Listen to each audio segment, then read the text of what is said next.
So ayan mga idol, okay na yung TV na ni-repair natin.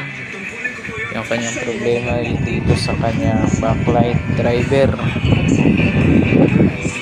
Ayan. So yung ginawa natin mga idol, nag-bypass tayo ng kanyang supply sa kanyang backlight driver. So inaan muna natin. So bali ito yung ating ginawa. Ayan, so itong positive niya. Ayan, ito yung negative ng kanyang backlight. At ito naman yung yan, yung negative. Nagtap tayo dito sa grounding, negative. At yung positive niya, yan. Yan yung kanyang positive, yung puti.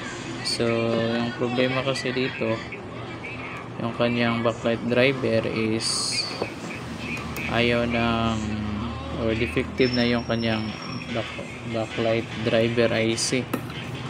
So ito yung kanyang sample, no? So ito yung kanyang yan, ito brand new to, good to, good itong IC na to. Yan, so ito yung kanyang driver IC. So problemado na yung kanyang driver IC. Meron ng dyan sa board na yan is shorted na yun dito, no? Yung capacitor na to shorted na. Tinanggal natin yung capacitor niya at chinek natin, meron pa rin siyang continuity. So wala tayong pamalit ng kanyang driver IC, kaya ang ginawa natin, binaypass na lang natin. So ito yung, kasi yung kanyang switching MOSFET.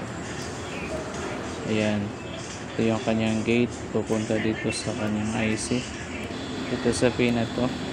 So nagbibigay ng signal ang IC na to para mag switch tong MOSFET na to. Ayan, tong MOSFET. So pupunta yan dito sa kanyang ground. Ayan, pupunta dito sa kanyang ground. Ito yung kanyang ground. Ayan, ayan, dito yung kanyang ground. So ang binibigay ng IC na to is yung ground. So yung positive nito naka direct na dito sa kanyang chopper na. So ground yung binibigay na supply ng ating IC. So ito yung MOSFET. So ngayon hanggang dito lang yung lang yung voltahe ng